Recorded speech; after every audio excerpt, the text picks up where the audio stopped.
Bienvenidos otra vez a mi canal, Plumiles. Hoy os voy a hablar uno de los dioses más grandes que ha existido, al cual mucha gente tiene devoción, y por eso hoy le hacemos este vídeo y unos cuantos más. Hoy os vengo a contar el mito de los viajeros inesperados. La casa se alzaba sobre una pequeña colina cerca de la costa, a poca distancia de una playa de arena gris y de un mar de oscuras aguas siempre embravecidas. Las ventiscas eran constantes en esa época del año y llegaban de forma violenta, cargadas de una gelidez cruel y antinatural. El joven Thialfi arrancaba del suelo helado raíces muertas. A sus escasos 15 inviernos tenía las manos tan encallecidas que apenas sentía dolor. De tanto en cuanto se detenía a descansar y mirar alrededor. A una hondonada y unas laderas yermas, y más allá, a unas montañas lejanas que eran lo único que lo distraía de la tierra congelada a la que entregaba sus días. A su lado, su hermana Roxba se frotó la espalda dolorida y, como él, se tomó un pequeño respiro mientras escrutaba el cielo nublado.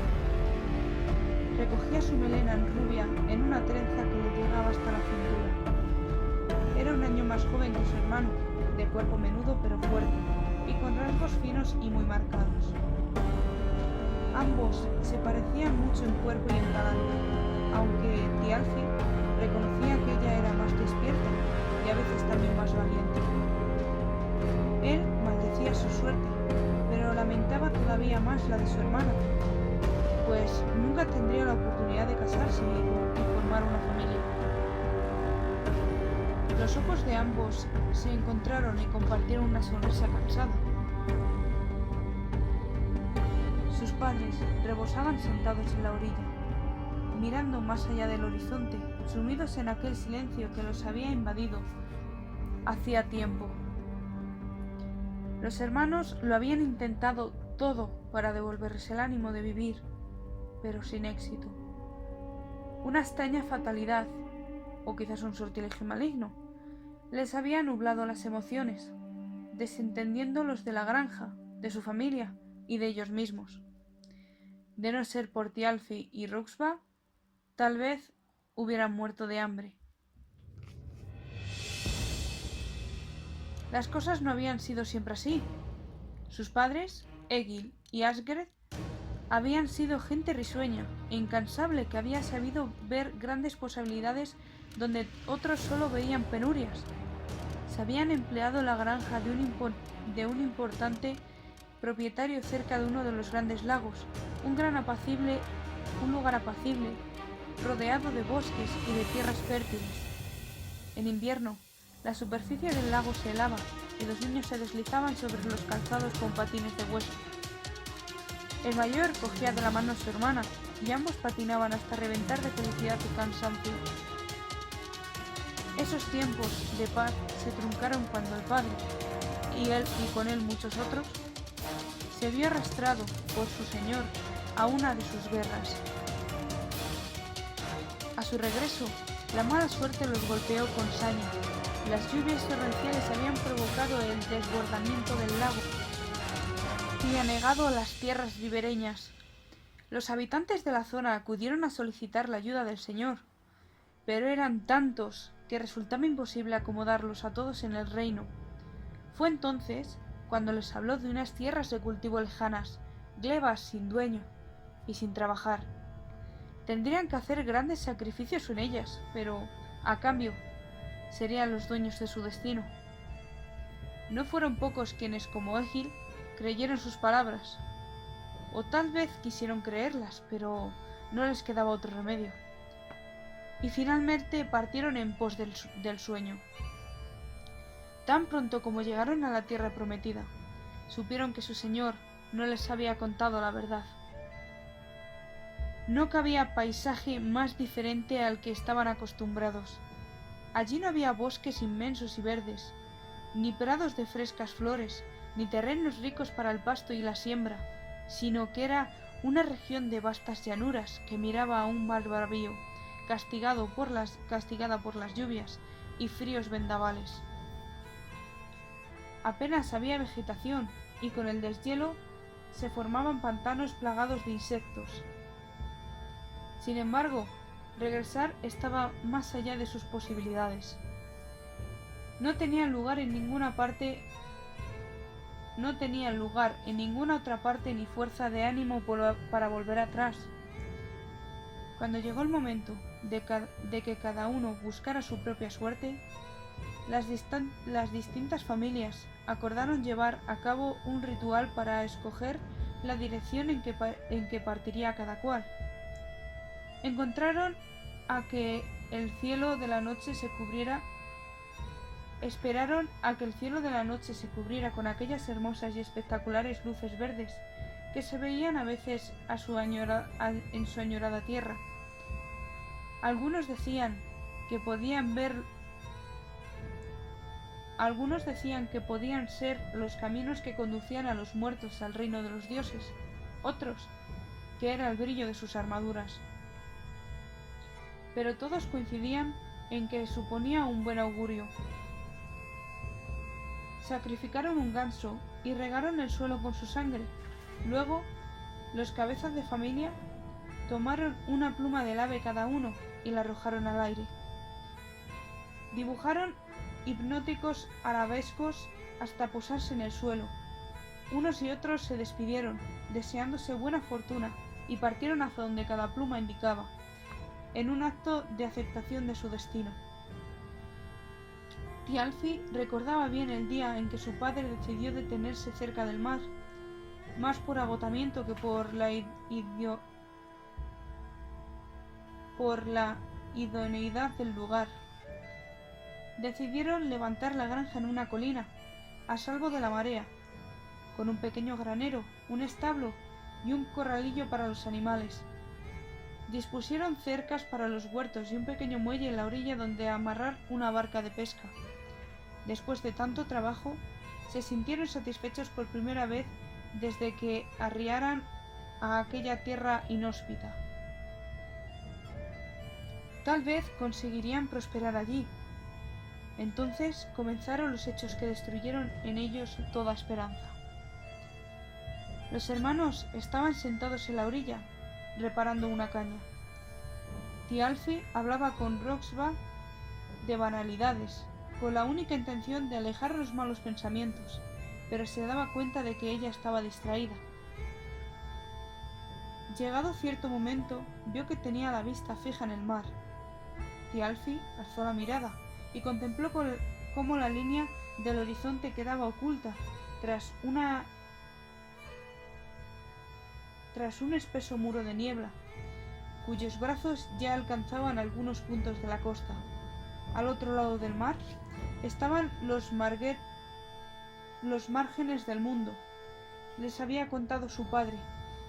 Allí acababa la tierra conocida y más allá no había nada. Sin embargo, como en tantas otras cosas, su padre se equivocaba, porque aquella tarde oyeron que en las entrañas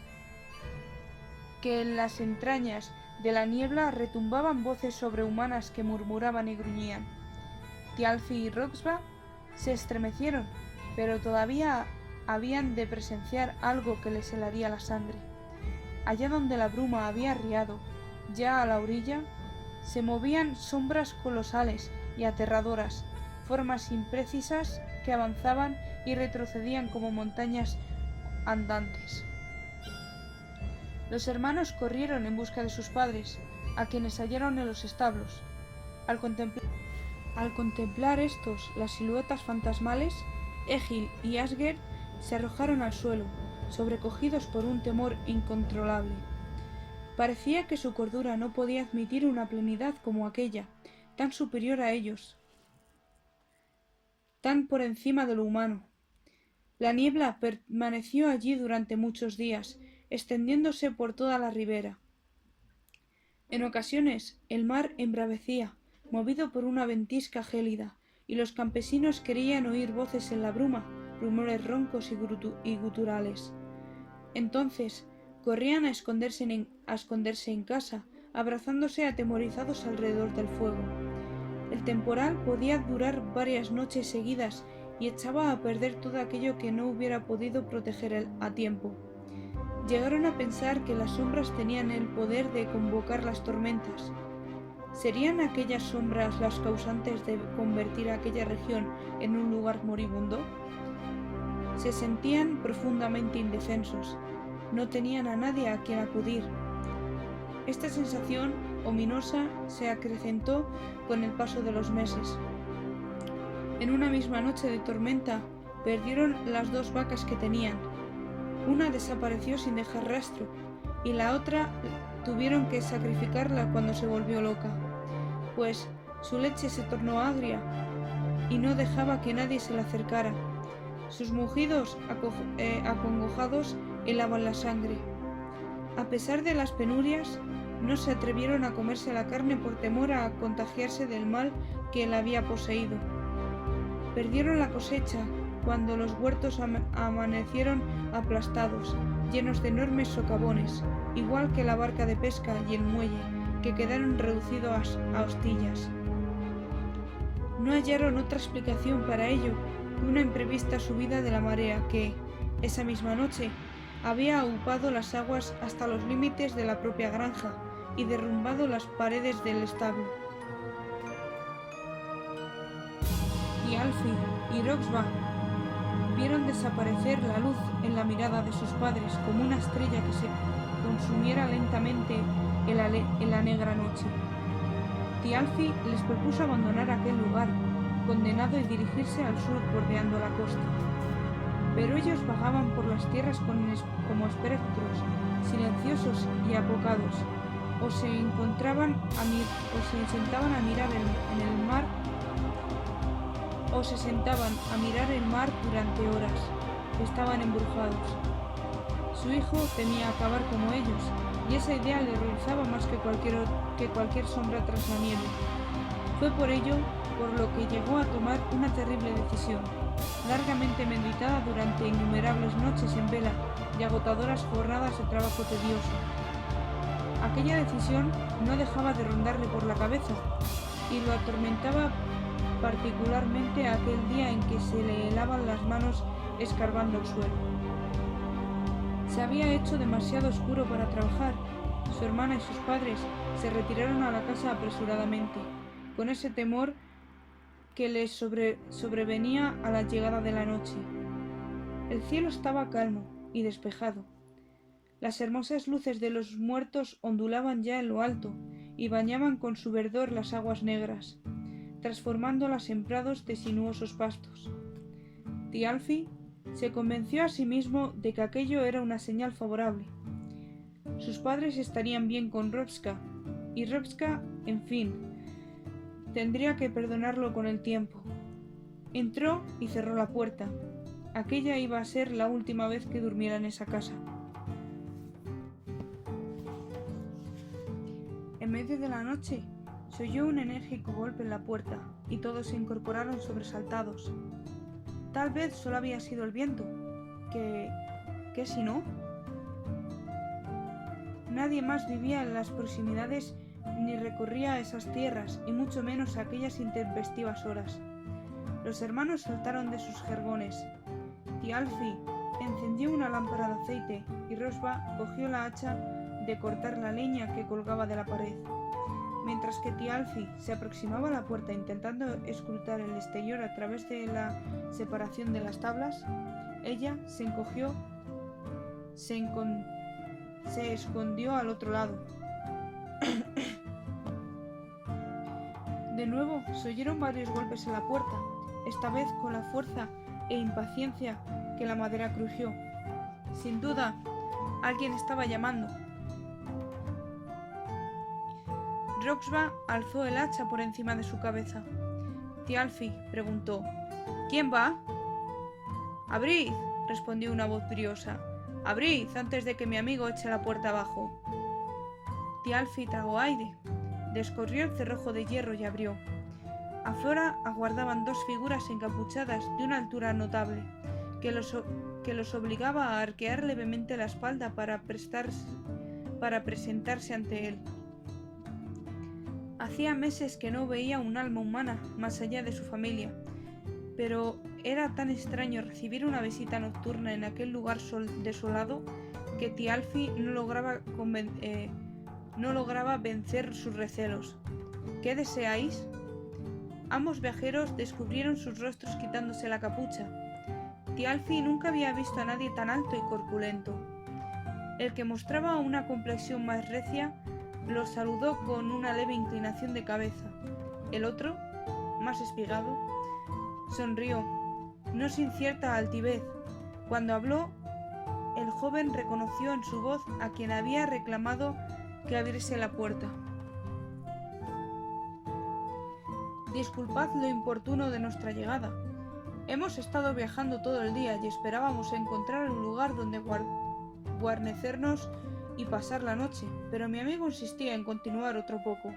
Al final nos ha atrapado la oscuridad. Sería mucho atrevimiento pediros que nos dejéis compartir con vosotros un cuerno de cerveza y algo de cena».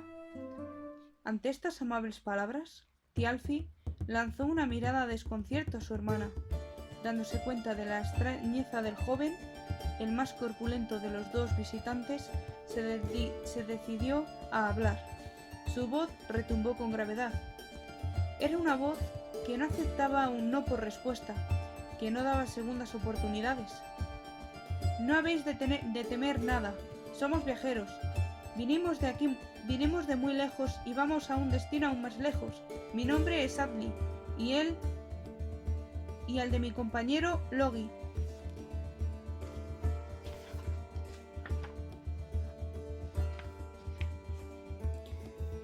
Thialfi vio que Rosva bajaba el hacha. «Pasad si vuestras intenciones son buenas», dijo el muchacho. «La más notable de las intenciones es la que nos guía», dijo el tal Logi, mientras cruzaba un umbral seguido del otro. Rosva quedó asombrada ante la envergadura de los viajeros. Al verla con el hacha en la mano, Logi le devolvió una mirada hosca. El fuego volvía a crepitar en el hogar, y la casa quedaba iluminada con la calidez trémula de las velas de aceite. Los viajeros aguardaban sentados a la mesa que Rosva les sirviera dos escudillas de una olla que humeaba al fuego. Eran de rasgos muy hermosos. El que se hacía llamar Athli lucía una barba de un rojo teñido de fuego. El rostro de Logi era anguloso y fino. Algo en sus ojos y en su sonrisa, sin embargo, inspiraban desconfianza. El corte de sus ropas era intrincado y la buena calidad del paño evidente. Debían de ser personas importantes, pensó Thialfi, tal vez de la misma nobleza. Rosva dejó ante ellos dos platos que contenían apenas un par de cucharadas y unas gachas blancas y espesas. Athli las ató al instante con una cuchara de madera, pero Logi las miró con sorpresa, las olisqueó sin molestarse en esconder el asco que le causaban, y luego apartó las manos para no tocar el plato. «¿No te gusta?», dijo Rosva, ceñuda. «He perdido el apetito de repente», respondió Logi con una de sus sonrisas. «A lo mejor encuentras manjares más sabrosos yéndote por donde has venido». Logi se revolvió en el asiento molesto por la impertinencia de la respuesta. «Óyeme bien, niña», comenzó a decir, mirándola con una intensidad que la hizo estremecer y perder el coraje. Pero Logi no llegó a decirle nada, porque Athli, que había estado comiendo sin molestia alguna, le puso la mano sobre el hombro y lo hizo callar y serenarse de golpe. Cuando Logi terció levemente los labios, pensaron los hermanos campesinos que Athli le apretaba con una fuerza inusitada. «No le hagas caso. Sembrar discordia es su naturaleza», dijo Athli, y luego volvió tranquilamente a sus gachas. Saludo tu valentía. Logi se frotó el hombro con expresión de fastidio, mientras murmuraba para sí palabras incomprensibles. Sin dar descanso al plato, por pobre que fuese la cena, Adli se dirigió hacia Thialfi. ¿Cómo os llamáis los dos? Ha sido descortés por nuestra parte no preguntároslo antes. Mi nombre es Thialfi, y esta es mi hermana Roxba. ¿Y ellos? Preguntó bruscamente, señalando con la cabeza a sus padres, que estaban abrazados el uno al otro, acurrucados sobre el lecho con expresión medrosa. Parecían un par de ancianos. ¿No tienen nombre? ¿No hablan por sí mismos? Son nuestros padres, Egil y Asger. Sufren algún tipo de mal provocado por este lugar. No conocemos la cura. Desde hace un tiempo nos persigue la desgracia, especialmente cuando oscurece. La noche trae el terror en estos lares. Algo hemos oído acerca de lo que dices, afirmó Adli, y siempre hemos visto las ruinas de vuestro establo y los destrozos en los cultivos. El establo desapareció una noche y los cultivos amanecieron un día llenos de agujeros. También perdimos a nuestras 2 vacas. De otro modo, tendríamos una buena cena que ofreceros. Adli y Logi se miraron fugazmente, desaparecido ya todo resquemor en sus semblantes. Daba la impresión de que las palabras del granjero resonaban en su interior como algo familiar. De pronto, Adli apartó el cuenco de gachas completamente vacío y dio una fuerte palmada. Pues basta de cháchara. Tengo hambre y sed, y aquí no habéis comido como es debido desde hace tiempo, así que id avivando esas brasas. Se levantaron como un torbellino y salió de la casa. Se levantó como un torbellino y salió de la casa, dejando la puerta abierta en un estallido de actividad, mientras Logi permanecía sentado, manteniendo la serenidad en contraste con el otro. Señaló a un rincón oscuro y apartado del hogar. Al menos secad lo que tengáis de beber. Al menos sacad lo que tengáis de beber. En alguno de esos barriles algo habrá que no sea agua. Tenemos cerveza de cebada, la última que hizo mi madre antes de contraer el mal. Servirá, muchacho, dijo Logi, y luego añadió enigmáticamente: de alguna manera tendréis que bajar la comilona. Ante estas palabras, la curiosidad prendió el ánimo de los hermanos. A través de la puerta abierta llegaron del exterior unos quedos balidos de carnero. Los campesinos se miraron extrañados, pues ese animal no se contaba entre los suyos. Rápidamente salieron a ver qué sucedía. Afuera, el cielo seguía despejado excepto por las luces celestes que, en lo alto, se mecían en las aguas de un río invisible. Ante la puerta de la casa, los campesinos se toparon con Adli, quien acariciaba las testas de 2 enormes carneros, cuyos arreos estaban enganchados a un carro de 2 ruedas. Por su tamaño, podrían confundirse con bueyes. Olisqueaban las malas hierbas que pisoteaban con sus pezuñas.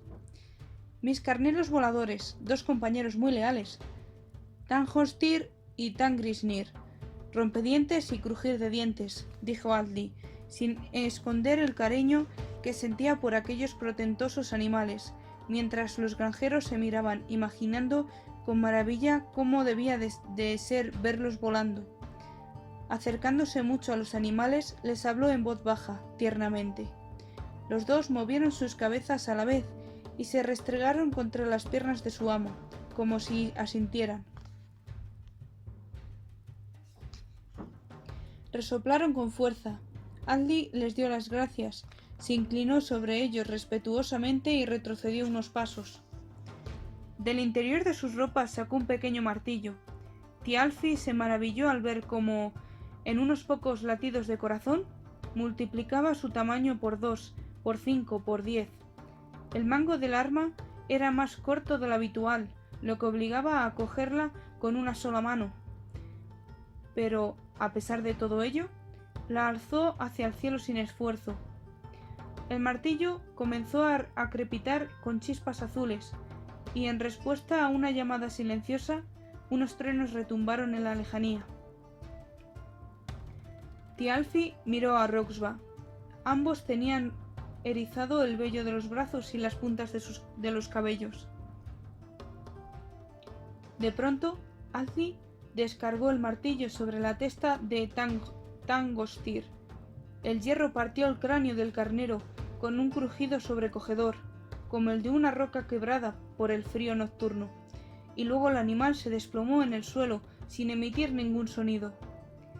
Cuando Atli alzó de nuevo el martillo, esta vez sobre la cabeza de Tangisnir, Thialfi bramó hacia él y lo detuvo. —¡Espera! ¿Vas a sacrificarlos a los dos? ¿Cómo continuaréis el viaje sin ellos? Atli se volvió a mirarlo, molesto por la interrupción. Como un día me dijo mi padre, debes aprender a ser paciente. Alzó el martillo de nuevo y lo descargó sobre Tangrisnir, con la misma fuerza que la primera vez. Fascinados, asistieron luego a Thialfi y Roxba a cómo Atli despellejaba a los animales, vaciaba sus entrañas y luego los descoyuntaba para despedazarlos en cuartos sin partirles ningún hueso. Los campesinos se fijaron en el cuidado que ponía en ello, sin acertar a comprender el motivo. La expresión de su rostro era de deleite, y con su poderoso cuerpo recubierto de sangre, el gigantón infundía en los hermanos una mezcla de temor y reverencia. Una vez hubo terminado el despiece, fueron cargando todos los cuartos de carnero hasta la casa y los depositaron en el suelo.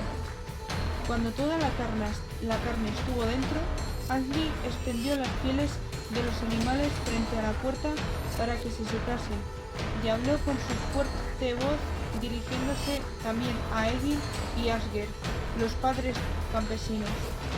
Esta noche comeremos hasta que el estómago nos reviente. Tan solo os pido una cosa, que es bien poco. En cuanto limpiéis los huesos de la carne, arrojadlos sobre las pieles de los carneros sin romperlos. Respetad así a mis bestias, y agradecedles que hoy dispongáis de ellas para saciaros. Conmovidos los hermanos asintieron, y entonces tuvo lugar ante su vista otro prodigio del todo inesperado. Su madre, Asger, se levantó, y aun moviéndose lánguidamente y sin mediar palabra, se puso a untar la carne con mantequilla y hierbas aromáticas, y su padre, Egil, fue a buscar dos grandes hierros, aquellos que en tiempos mejores usaban para asar la carne, cruzados sobre el fuego. Con una indicación imperiosa, Atli pidió a Logi que se levantase y lo ayudase. No sin fastidio, este lo obedeció. Juntos empujaron la mesa cerca del calor de la llama, mientras Thialfi abría un barril de cerveza y Roxba repartía entre todos vasos de cuerno en la mesa. Cuando Logi tomó el suyo, miró el interior con disgusto y sopló para limpiarlo, mirando a la campesina de soslayo. El olor a carne asada llenó toda la casa, mientras Roxba y Asger cortaban trozos para servirlos en platos de madera. Atli alabó a las cocineras y pidió más cerveza, que Egil le sirvió enseguida. Los hermanos se hablaban con la mirada, contemplando con alegría y asombro a sus padres, en compañía de aquel singular viajero. Parecían estar volviendo a la vida. Comían y bebían todos gozosamente, chupándose los dedos sin reparo y sirviéndose una pieza de carne tras otra. Nunca Thialfi había probado un manjar tan jugoso. Estaba tan feliz como desconcertado. Qué increíble coincidencia, pensó, recibir aquella inesperada visita la noche en que había decidido llevar a término aquello que tan duramente se había visto obligado a decidir. Pronto tendría que anunciar sus planes a la familia. pero parecía que el momento adecuado había pasado. No quería malograr el júbilo de la velada. Apenas quedaba ya carne y una montaña de huesos se apilaba en el suelo. Hasta Atli, que comía con la velocidad de una manada de lobos, parecía saciado. No quiero meterme donde no me llaman, pero obráis prodigios asombrosos, dijo Roxba, arrojando un último trozo de costilla sobre las pieles. La cerveza y el vientre lleno le habían envalentonado. Está claro que no sois de estas tierras. ¿Podéis decirnos de dónde venís? Atli, tranquilo y confiado, respondió sin inconveniente alguno. Dudo que el nombre te diga nada, muchacha. Yo soy de la región de Trudvane, en Asgard. De allí venimos ahora. ¿Y tu martillo? Se atrevió a preguntar Thialfi. ¿Dónde has conseguido un arma tan asombrosa? Atli se limpió los restos de comida de la barba con la mano, estudió detenidamente a los dos jóvenes y luego miró a Logi, como pidiendo su aprobación. Este se encogió de hombros como si aquello no fuera con él. Entonces buscó mayor comodidad en su asiento, porque la historia era larga y no lo dejaba en muy buen lugar. ¿Qué necesidad había de explicarla? Negó con la cabeza, perdiendo la mirada en el cielo de la noche, que brillaba a través de la ventana. Está bien, dijo Atli, y luego pidió que le sirviesen más cerveza. Dio un trago, apoyó las manos sobre la mesa y se inclinó ligeramente hacia sus cuatro oyentes, en quienes había logrado que todos aquellos gestos disparasen el interés hasta el techo de la estancia. Thialfi se acomodó en el taburete con mal disimulada excitación. Os hablaré de Asgard y os contaré la historia de mi martillo, y que nos ha traído a este remoto rincón de la tierra. Sabed que todo lo que os cuente será la verdad, por extraordinario y fabuloso que os parezca, y que solo una mentira ha habido en lo que he dicho desde que llamamos a vuestra puerta, una mentira necesaria que espero que sepáis perdonar. Dicho esto, pidió a Egil que le llenara nuevamente el vaso y comenzó su relato. Y bueno, plumiles, esto ha sido todo. Sé que ha sido un vídeo súper largo, pero creo que la experiencia lo merece. Espero que os haya gustado mucho. Si es así, que me dejéis like y me comentéis si queréis que siga haciendo estos vídeos. Lógicamente, según vaya haciendo más vídeos, iré mejorando. Os quiero.